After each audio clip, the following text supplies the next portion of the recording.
So it's with a great deal of pleasure and anticipation that I invite the Right Honourable Lord Mandelson to deliver this year's annual lecture, Britain and America in the Age of Trump and Beyond. Thank you.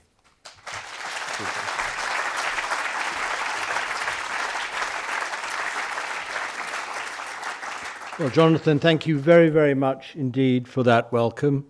I have now discovered the new and best word to describe my career, durable. And no. I think it just about captures it to a T. I was actually rather looking forward to coming here this afternoon and seeing some of my friends in the government.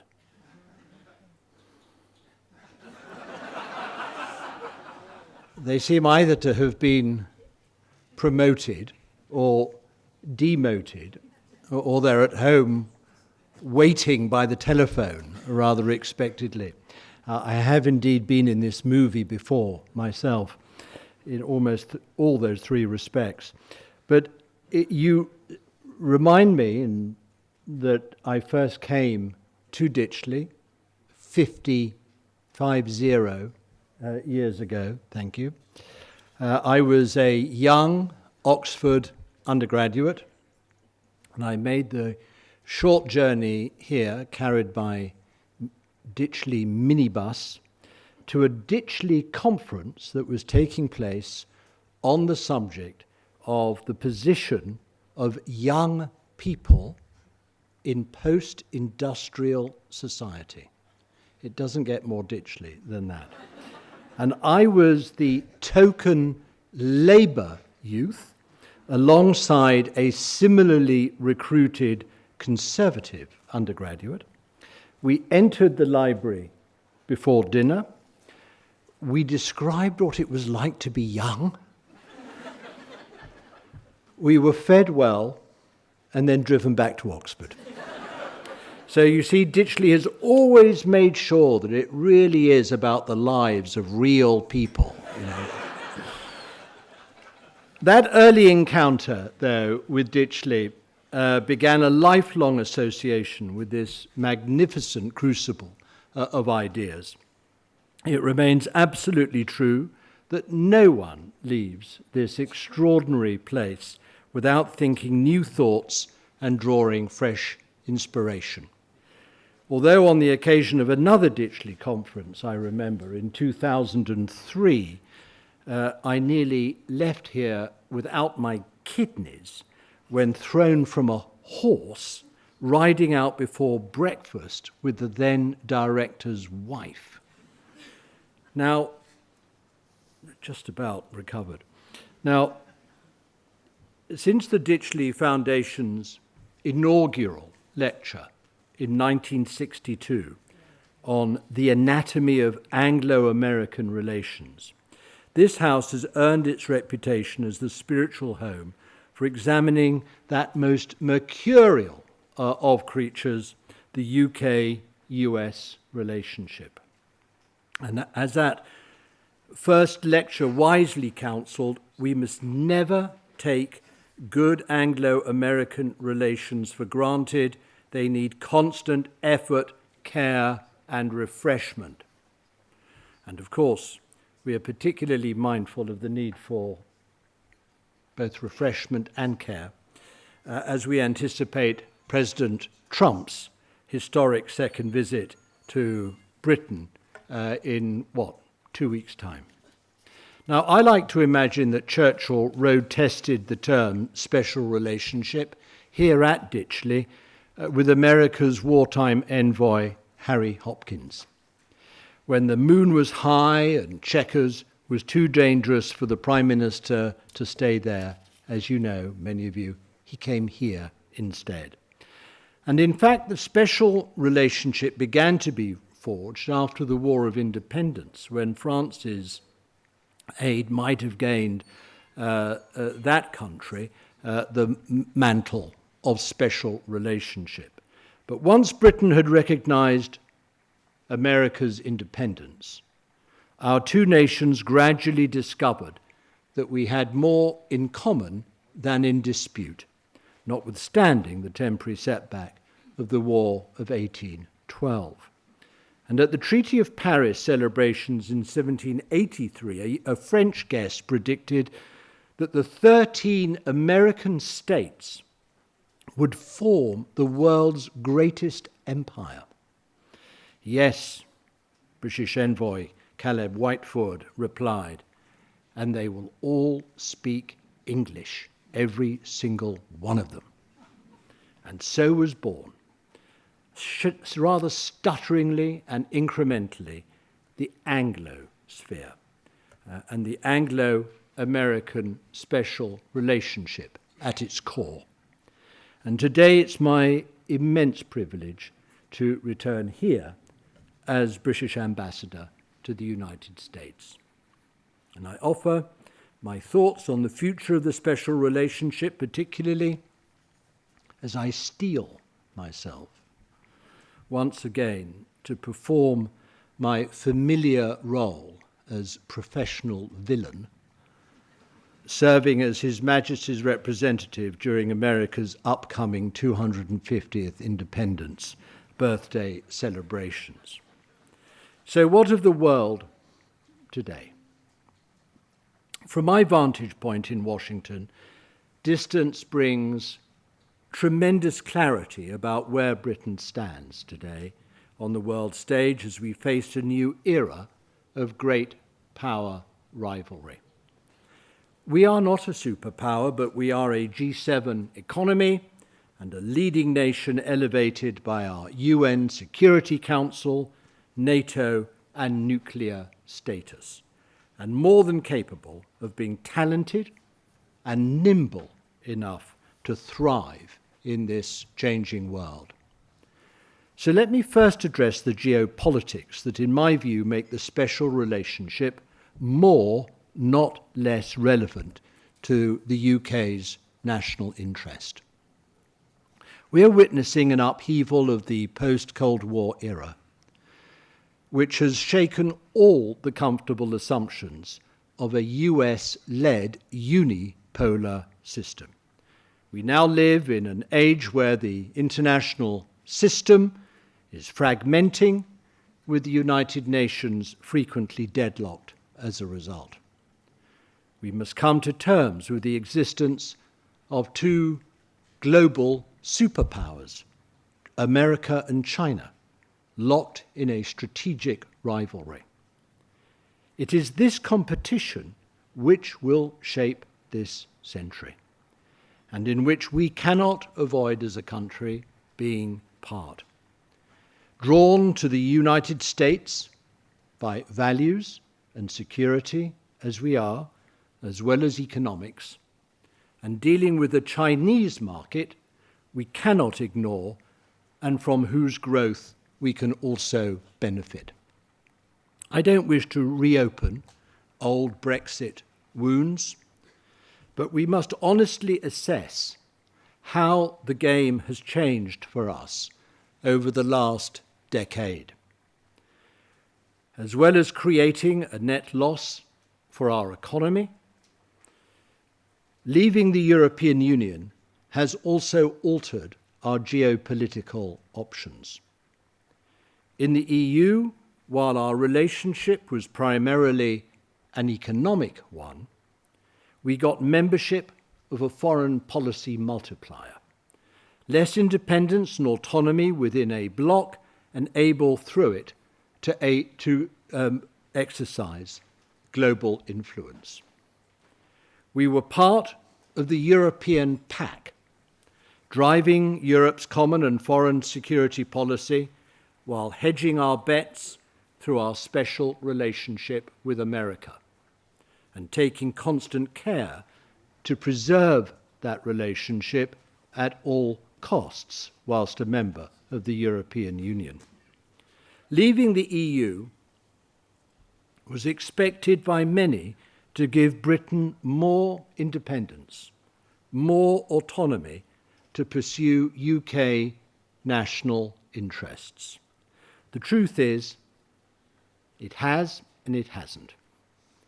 We find ourselves squeezed between the economic and regulatory powers of the US, the EU, and China, at a time when these blocs have begun to assert their own economic interests via tariffs, protectionism, and greater emphasis on secure supply chains and their own economic security. But there is a paradox here, in my view. Some suggested that Britain's departure from the European Union would weaken our value as an American partner. In reality, Brexit has allowed us to pursue closer US ties. Britain has the opportunity to use its regulatory freedom and independence from European law to deepen American investment opportunities in Britain where it benefits us. This is crucial. As post-Brexit, we need to leverage every advantage we can to spur UK employment and growth. At the same time, it is fair to say that under this government, Britain has reforged European links, put the ill will of the past behind us, and regained a seat at the European top table at key international moments, as we saw in Washington this summer with President Zelensky in the White House as President Trump's guest. So the early claims that out of the EU, Britain will have less relevance or less weight in Washington have turned out to be false. Looking beyond our European neighbourhood, the reality is that the open global trading system that once served us well has come back to haunt us. For decades, the West has enabled China's massively state-subsidized economy to flood the global market with products and to hollow out our manufacturing industries. Yes, we have gained from lower costs, but we have bred oversupply and overdependence on China. Most critically, working people in both our countries, America and Britain, have been left behind. Waves of deindustrialization, widening wealth inequalities, economic dispossession. These shocks have created profound challenges in both our countries to culture, to place, and to society, to which we have paid, in my view, insufficient attention until now. So yes, I credit President Trump's political instincts in identifying the anxieties gripping not only millions of Americans, but also for more pervasive Western trends, economic stagnation for many, a sense of irreversible decline that people feel, the lost promise of meaningful work that many feel too. In short, the overwhelming feeling that the system no longer delivers as it used to do. The comforting presumption that your children will be better off than you has evaporated within a generation for so many people. These American concerns, in my view, find their mirror image in British society, where Keir Starmer won an electoral mandate for national renewal, which is actually very similar to Donald Trump's.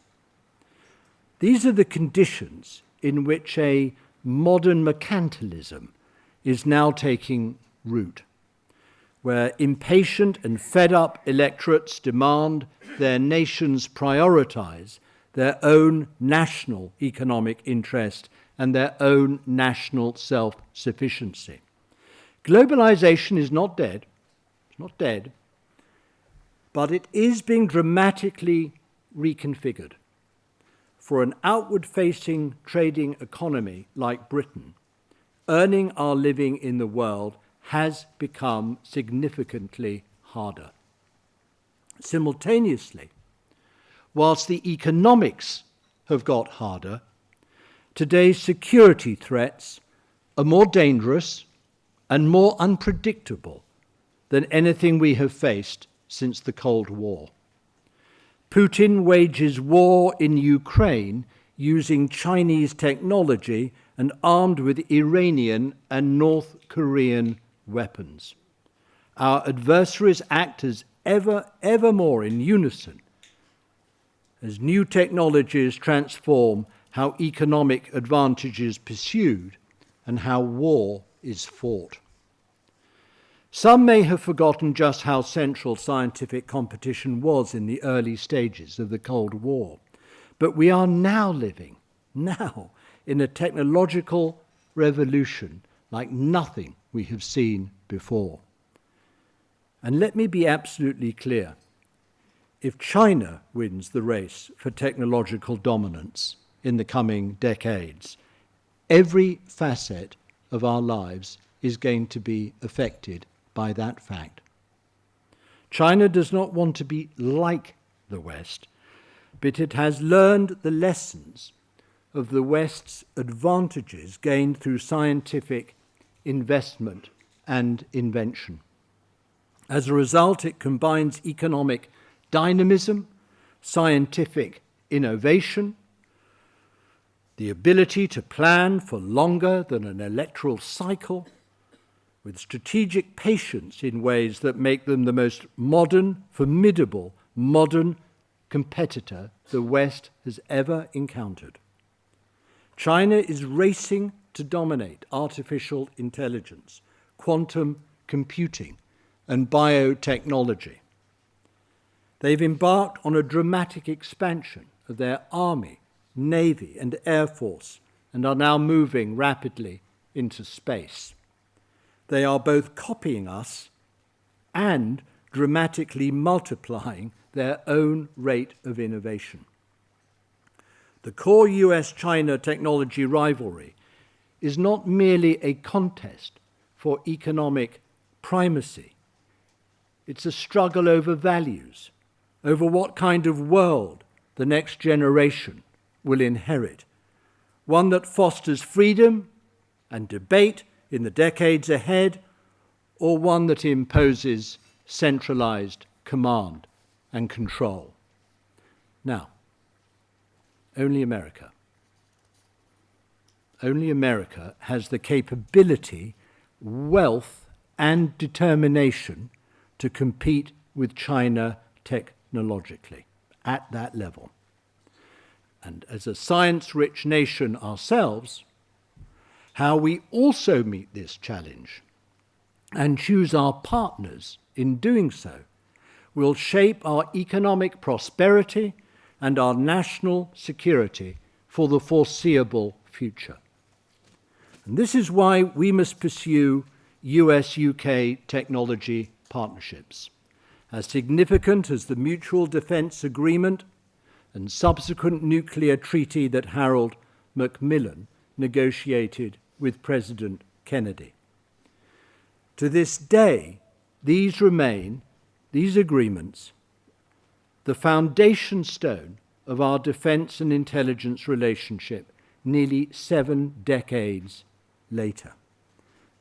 And these technology partnerships should reflect the unique levels of trust and complementary skills we already share as two nations.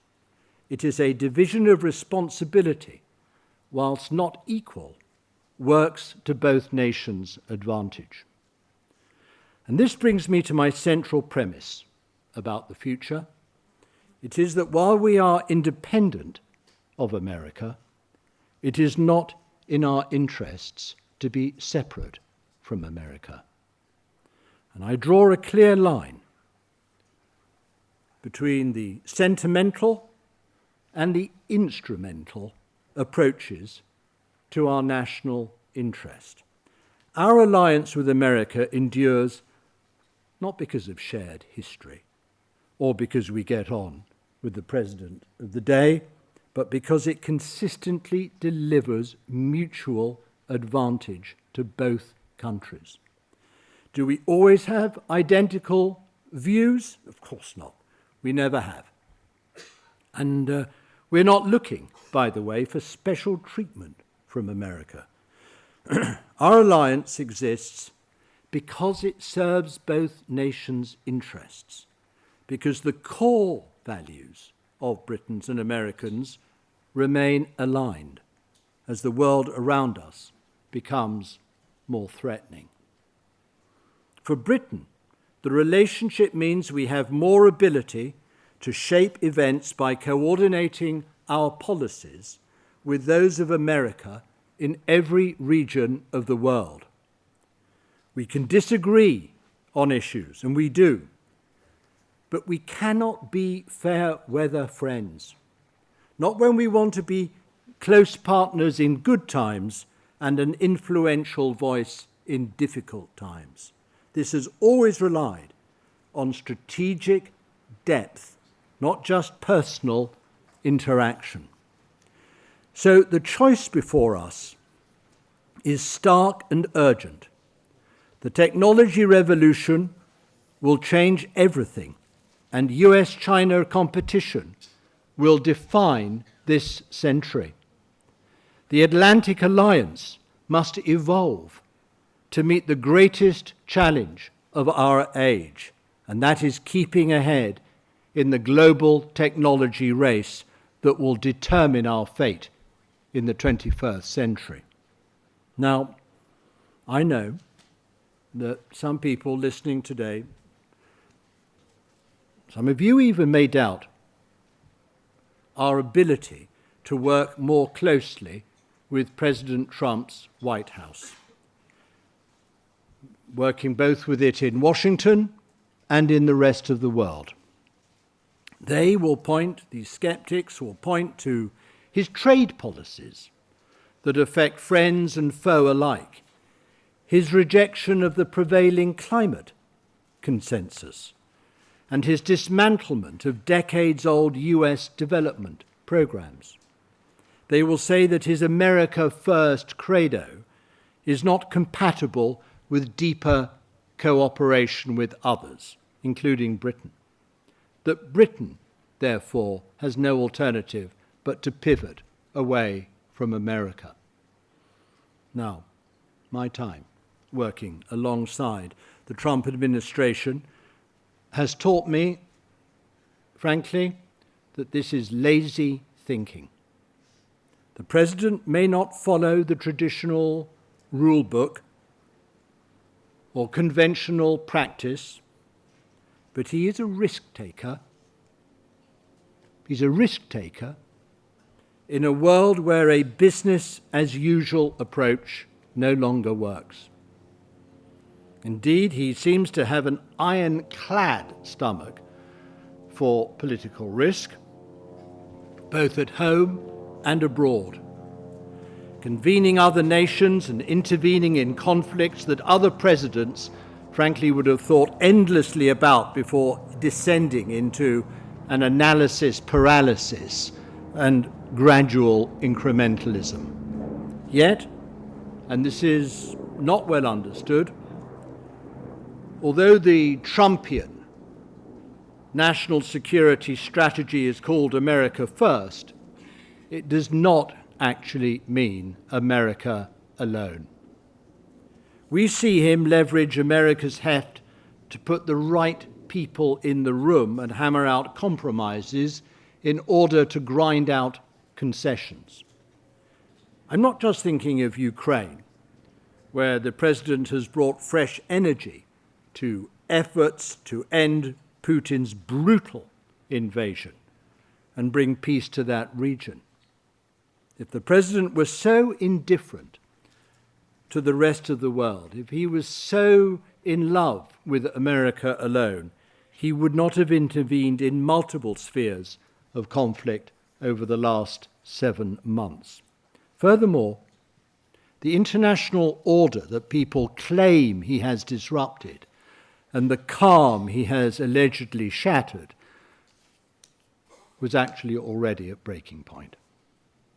So I would argue that Trump is more consequence than cause of the upheaval that we're experiencing. He is using the might of the United States globally to do things that other democracies are unable or unwilling to do. It's not my job to offer a rationale for America's president. I'm not his explainer-in-chief. But it is clear to me that what we are seeing playing out is a change of epoch in the new politics that is emerging in different forms across the Western world. He will not always get everything right,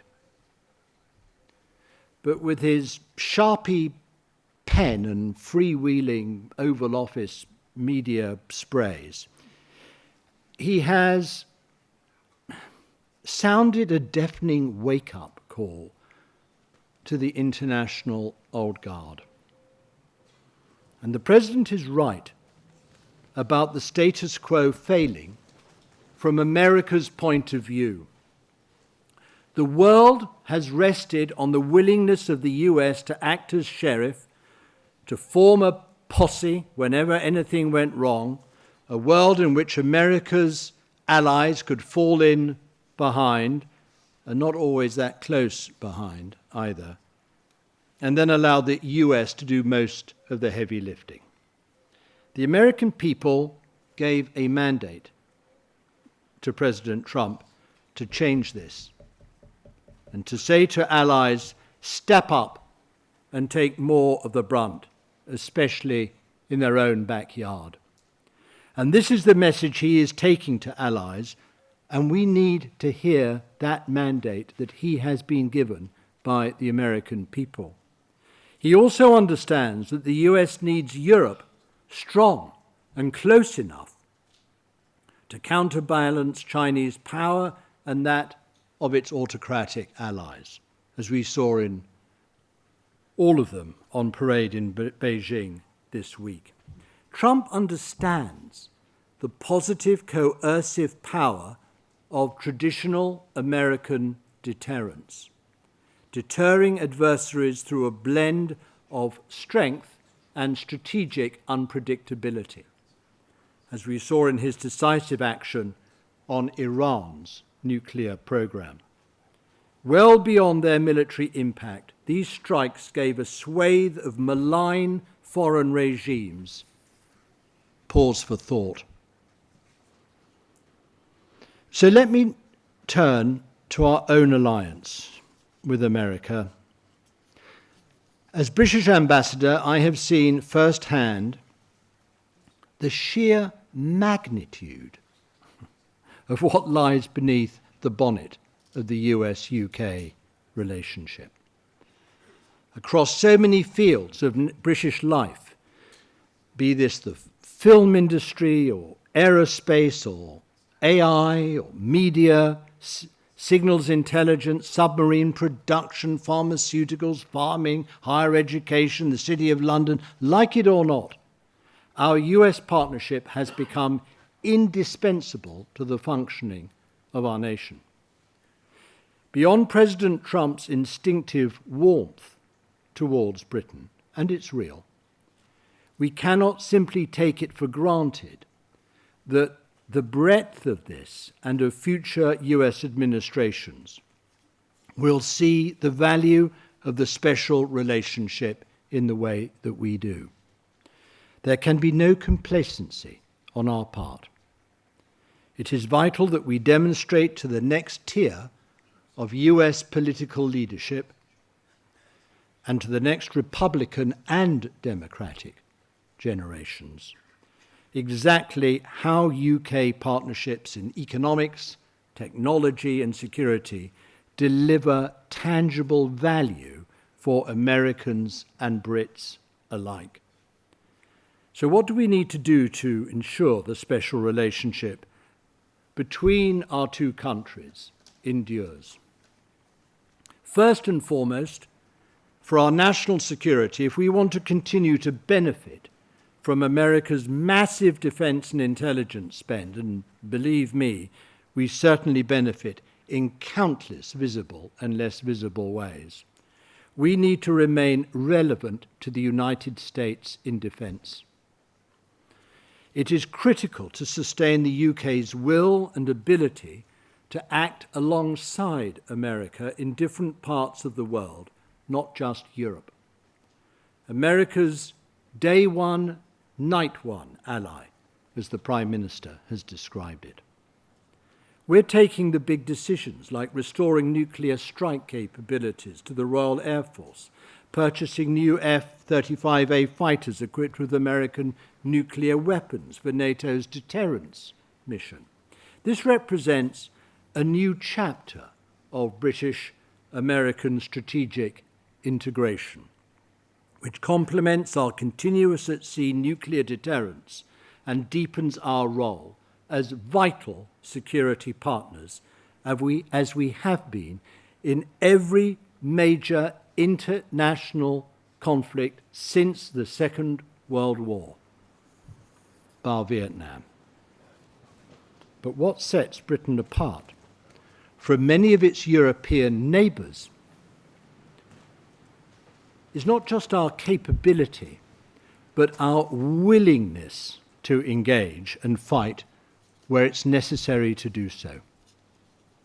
German rearmament, for example, is hugely welcome and important, but assuming their willingness to fight alongside America when the chips are down and we face a common threat.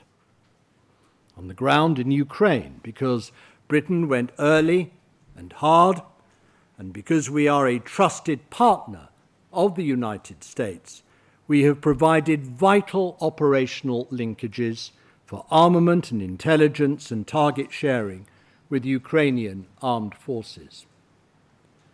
If we do not want America first to mean America alone, we must be prepared for our forces to saddle up and ride out together when it's right to do so, and work to bring our European and Five Eyes allies with us. As part of its own recalibration, the US administration is asking what greater commitment its allies should take on in the European theatre.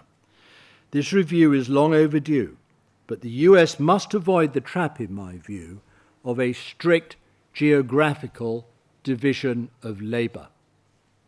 Any strategy to compete with China, as well as counter Russia, will need to be collective and based on shared interests and costs.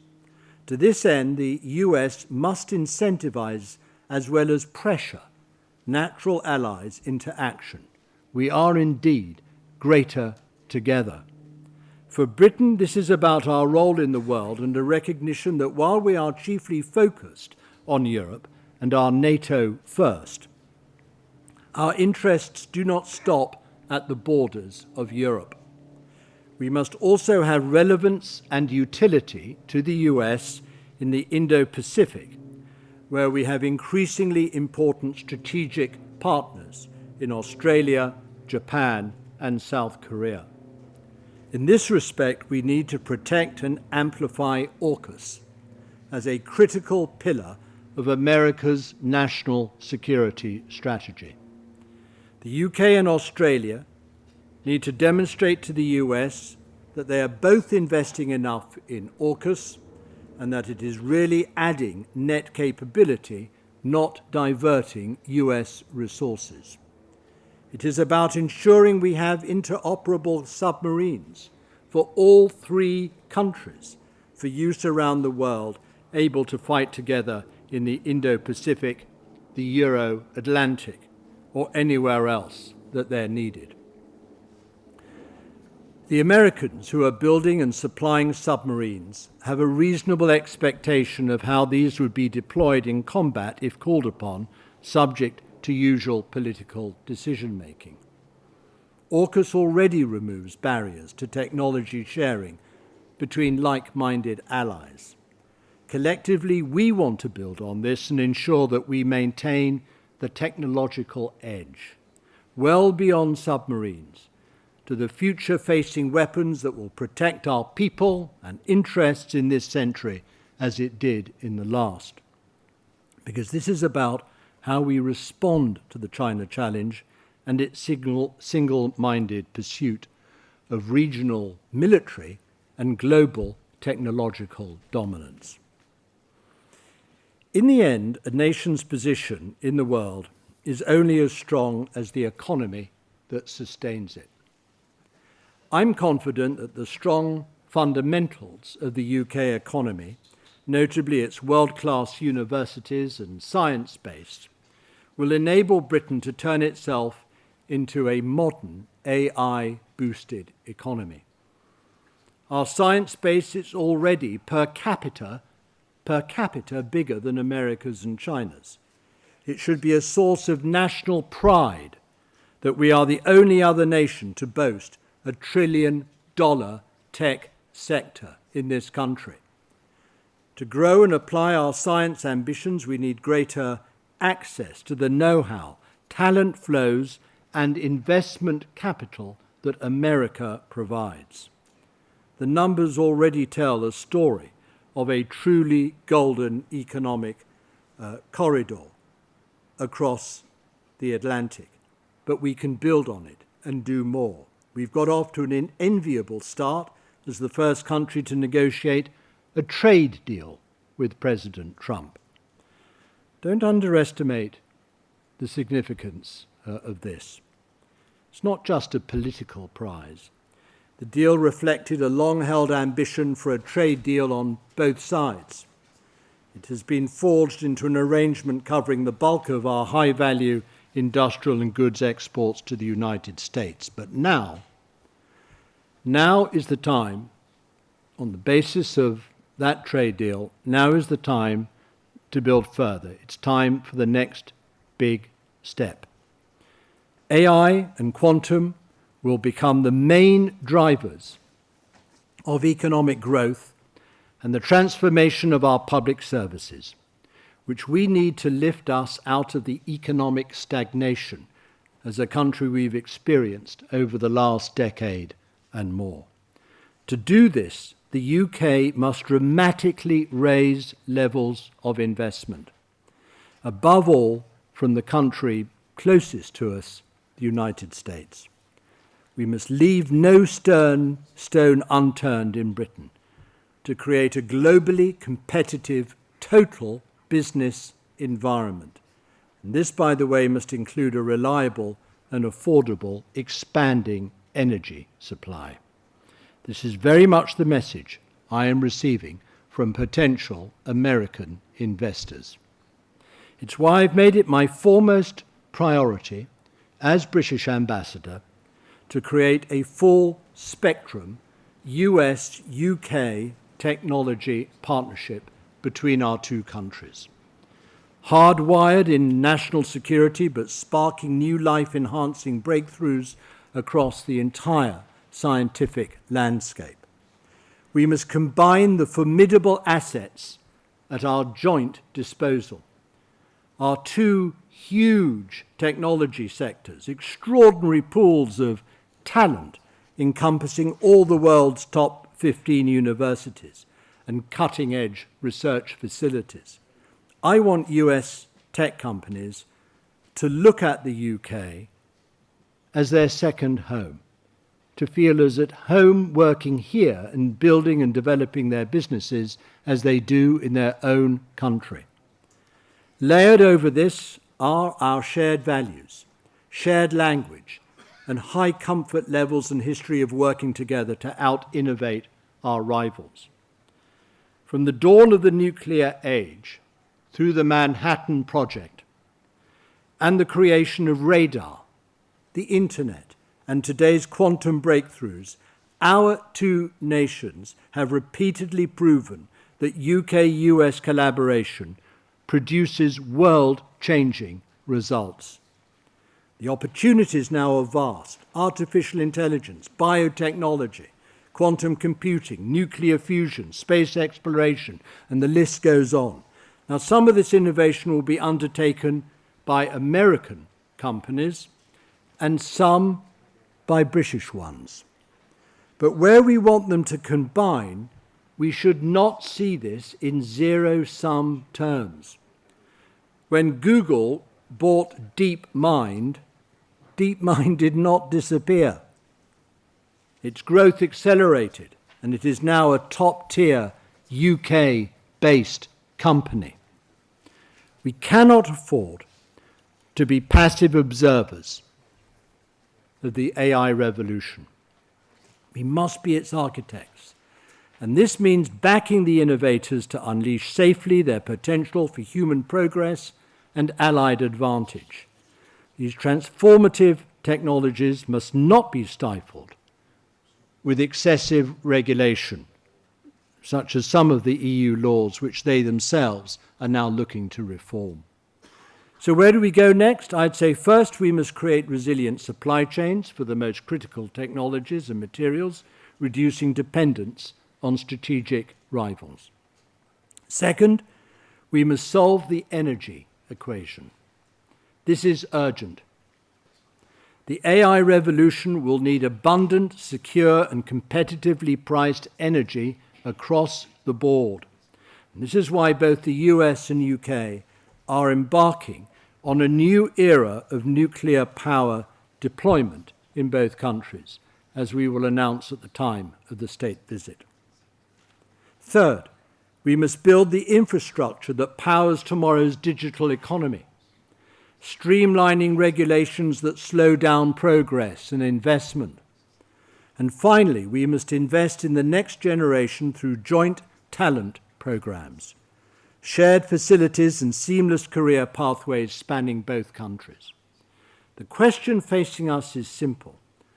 Will the technologies that reshape human civilization be developed in Beijing or in Boston, in Shenzhen or King's Cross?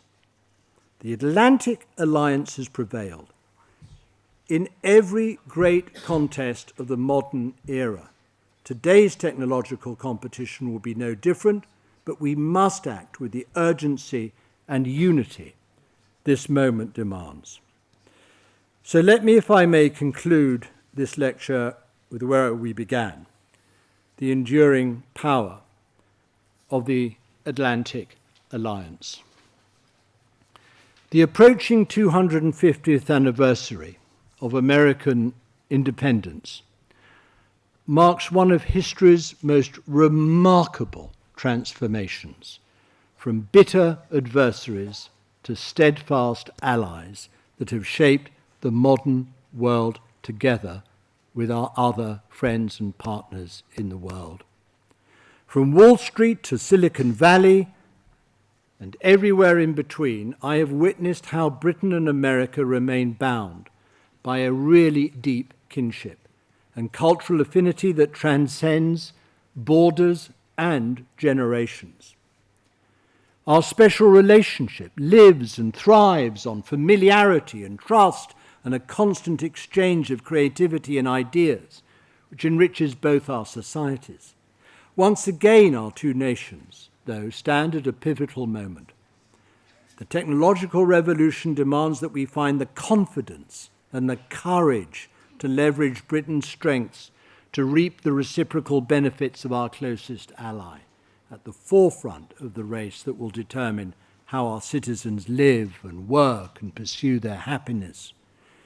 If we are to prosper, the technologies of tomorrow must be developed in freedom, in a freedom-respecting Western blueprint, not an autocratic one.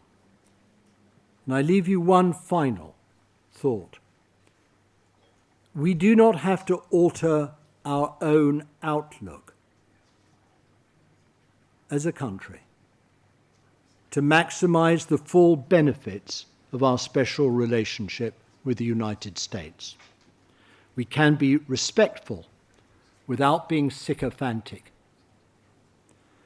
President Trump's second state visit will showcase the best of British traditions and ceremony, horses, carriages, much besides. But here's the point.